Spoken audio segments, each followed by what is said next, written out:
Hello everyone, welcome back to another video of commerce guide. मेरा नाम है जुनैद अंसारी। मैं आपको पढ़ा रहा था क्लास 11th की अकाउंटेंसी, जिसमें हमारा जो टॉपिक्स था वो हमारा चल रहा था chapter number 1 introduction to account.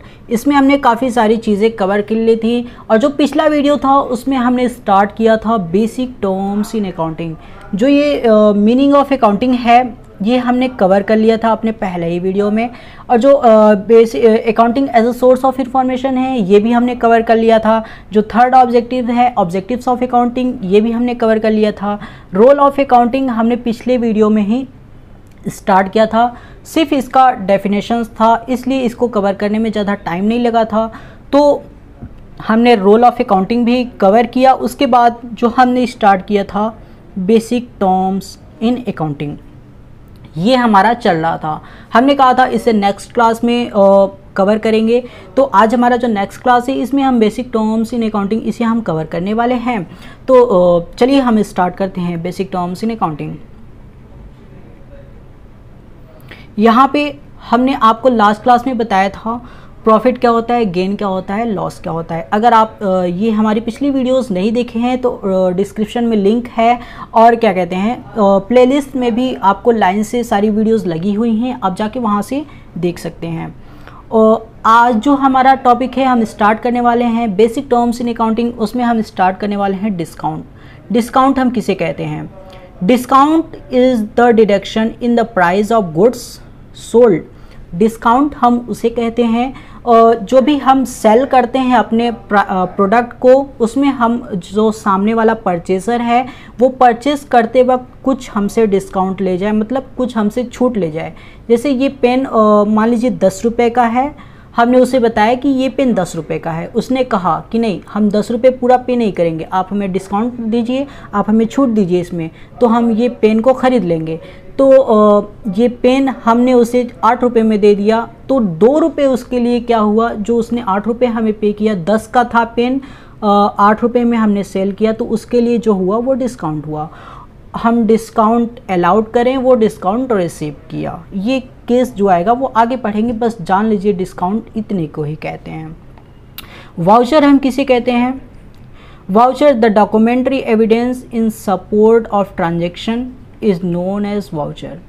Voucher हम उस चीज़ को कहते हैं, वो एक डॉक्यूमेंट होता है जो कि सपोर्ट करता है कोई भी ट्रांजैक्शंस को।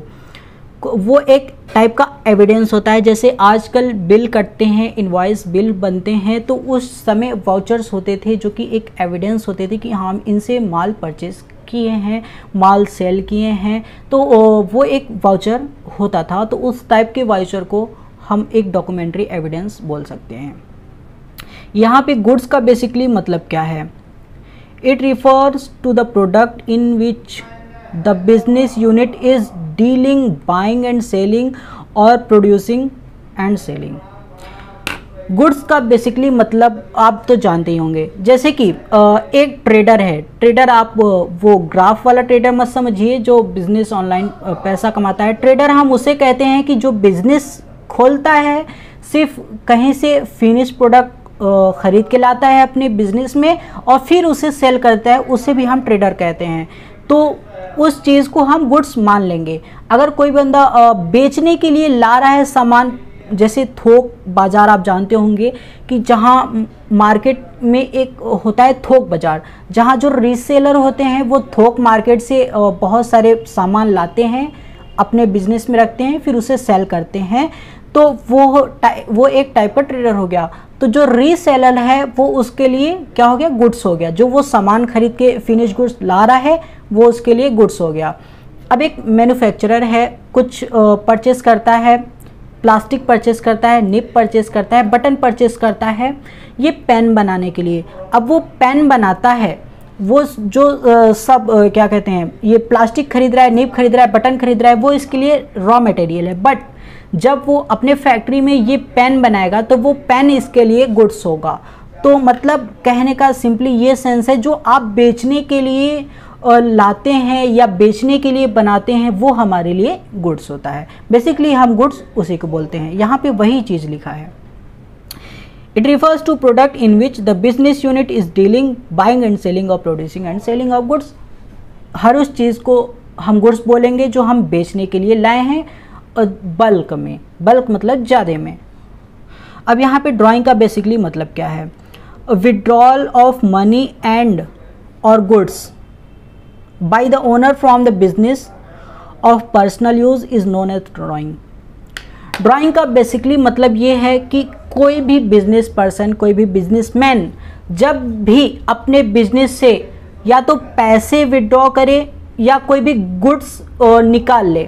जैसे कि हम पेन बनाने वाली एक कंपनी है, हमें बनाना है, हम बहुत सारे पेन बनाते हैं, बट मैं बिजनेस का ओनर हूँ, मुझे पेन की ज़रूरत पड़ गई, तो अब ये पेन जो है ये हम निकाल लें 4-5 अपने लिए, अपने यूज़ के लिए, तो ये हमारा ड्राइंग हो गया। हमने अपने बिजनेस से अपने गुड्स, अपने बिजनेस के गुड्स को अपने यूज़ के लिए, पर्सनल यूज के लिए निकाला, वो हमारे लिए ड्राइंग से। अब बिजनेस का पैसा जो बिजनेस में लगना चाहिए था बट वो मैंने अपने लिए खर्चा कर लिया, तो वो हमारे लिए ड्राइंग है। अब किसी भी चीज़ के खर्चे हो गए, चाहे बिजनेस, चाहे घर में कोई प्रॉब्लम आई, उसकी वजह से हमने अपने बिजनेस का पैसा अपने पर्सनल यूज के लिए निकाल लिया, तो वो हमारे लिए ड्राइंग कहलाता है। अब परचेस हम किसे कहते हैं, purchases are total amount of goods produce by business on credit on cash for use or sale. मतलब परचेस हम हर उस चीज़ को बोलते हैं जो कि हम चाहे वो अपने यूज़ के लिए ख़रीदे हों, चाहे हम उसे बेचने के लिए ख़रीदे हों। अब ये पेन हम अपने यूज़ के लिए ख़रीदे हैं, तो ख़रीदना हमारे लिए परचेस हुआ, ख़रीदने को ही हम परचेस कहते हैं अकाउंटिंग की लैंग्वेज में। चाहे अगर ये पेन हम बहुत ढेर सारा ख़रीदते होते हैं बेचने के लिए, तो भी वो हमारे लिए परचेस होता, बट हम यहाँ पे अपने यूज़ के लिए इस पेन को ख़रीदे हैं, तो वो भी हमारे लिए परचेस होगा। परचेस हम उस चीज़ को बोलते हैं जो चाहे बेचने के लिए, चाहे अपने पर्सनल यूज के लिए हम उसे ख़रीदे हों। अब यहाँ पे क्या कहते हैं, स्टॉक किसे कहते हैं, स्टॉक इन्वेंट्री। स्टॉक को हम इन्वेंट्री भी कहते हैं। Stock inventory, stock is a measure of something on hand, goods, spares and other item in a business. Stock हम उस चीज़ को कहते हैं जो कि हमारे बिजनेस में रखा हुआ है अभी। जैसे मैं ये पेन बनाता हूँ, मेरा पेन का कंपनी है, मैं पेन बनाता हूँ, और मैं पेन बना के बहुत सारे पेन एक जगह पर्टिकुलर प्लेस पे मैंने रखा हूँ, तो वो मेरे लिए स्टॉक है। हम आगे जाके उसे बेचेंगे, उससे बेनिफिट होगा, तो वो हमारे लिए स्टॉक है। स्टॉक हर उस चीज़ को कहते हैं जो हम बेचने के लिए रखे होते हैं। डेटर क्या है, debtor are person who buying the goods and services on credit in our enterprises. Debtor हम उसे कहते हैं जो कि परचेस करता है हमसे, चाहे वो गुड्स परचेस करता हो या सर्विसेज वो ले चुका हो, उसका पैसा उसने नहीं दिया हो, उधारी पे ये सारी चीज़ें करा हो, उसे हमें पैसा लेना, हम उससे पैसा लेंगे, तो वो हमारे लिए डेटर कहलाएगा। जैसे एक बंदा आया मेरे पास, वो कहा कि ये पेन हमें बेच दो, हमने उसे पेन दे दिया और उसने कहा कि हम अभी पैसा नहीं देंगे, तो वो उधारी में ये पेन लेके चला गया, तो वो मेरे लिए क्या कहलाएगा, डेटर, क्योंकि मुझे उससे पैसा लेना है। जब मैं उससे पैसा ले लूँगा तो वो डेटर नहीं कहलाएगा। फिर जब तक मेरा पैसा उसके पास है, वो डेटर कहलाएगा मेरा। अकाउंटिंग की लैंग्वेज में जो हमसे उधार लेता है हम उसे डेटर कहते हैं। क्रेडिटर किसे कहते हैं, इसी का उल्टा कर लीजिए, डेटर का उल्टा क्रेडिटर कर लीजिए। Creditor are the person who sell the goods to our enterprise on credit. Creditor जैसे कि हमें ये पेन का प्लास्टिक, ये नेब, ये जो बटन है ये लेना है, हम किसी कंपनी से इन सारी चीज़ों को ले रहे हैं और बहुत ही ज़्यादा ले रहे हैं, तो जो भी हम जिस कंपनी से हम ये सारी चीज़ें ले रहे हैं, हम कहें कि अभी मेरे पास पैसा नहीं है, हम कैश में आपको ये सारी चीज़ें नहीं दे सकते, नहीं ले सकते अभी हम कैश में, हमको उधारी चाहिए, हम कुछ समय बाद आपका पैसा लौटा देंगे। तो वो कहता है अच्छा चलो ठीक है तुम ले जाओ, बाद में पैसा दे देना।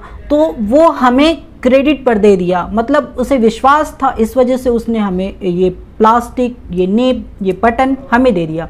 तो वो हमारा क्रेडिटर हुआ, क्योंकि वो क्रेडिटर हमारे लिए लायबिलिटी होती है। लायबिलिटी आप जानते हैं मतलब जिम्मेदारी कि हमें पैसा पे करना है, वो हमारे लिए क्रेडिटर हो गया, क्योंकि हमें उसे पैसा देना है। हमने उसे प्लास्टिक लिए हैं और ये निब लिए हैं, बटन लिए हैं बल्क में, तो हमें उसे पैसा देना है। जिसे हम पैसा देते हैं वो हमारे लिए उधारी, जिससे हम उधार सामान लेते हैं वो हमारे लिए क्रेडिटर हुआ, और जो हमसे उधार सामान लेता है वो हमारे लिए डेटर हुआ।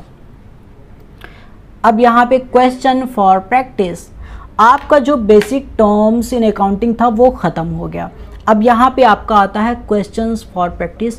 कुछ क्वेश्चंस आपको देते हैं प्रैक्टिस करने के लिए। अगर आप हमारी वीडियोस देखे हैं, अगर आप स्टार्टिंग से introduction to account chapter number 1 का आप पूरा वीडियो आप देखे हैं हमसे रिलेटेड, तो ये जो क्वेश्चंस आने वाले हैं आप इसे इजीली सॉल्व कर लेंगे।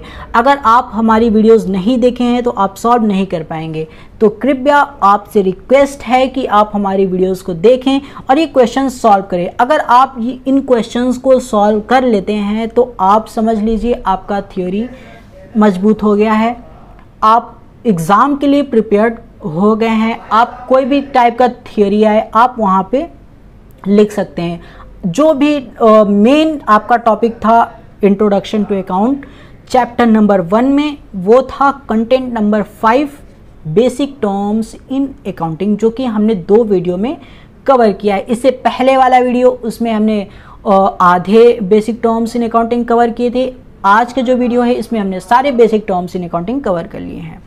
ये रहा आपका कुछ क्वेश्चन, आप इसे स्क्रीनशॉट ले लीजिए इसका, क्योंकि ये सारे क्वेश्चंस ऐसे हैं, ये शॉर्ट क्वेश्चन हैं, ये ऐसे हैं कि आपका पूरा थियोरी फिर से रिवाइज करा देंगे जब आप इसे करने बैठेंगे। लेकिन अगर आप एक बार इसे कर लेंगे तो आपका बेस एकदम बिल्ड हो जाएगा, आप एकदम मजबूती के साथ कह सकेंगे कि हाँ हमें introduction to account chapter number 1 एकदम क्लियरली समझ में आ गया है, पूरा का पूरा हम कर लेंगे।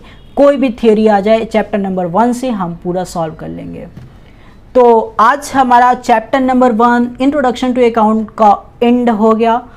नेक्स्ट क्लास से हम स्टार्ट करेंगे चैप्टर नंबर 2, अकाउंटिंग का चैप्टर नंबर 2 स्टार्ट करेंगे।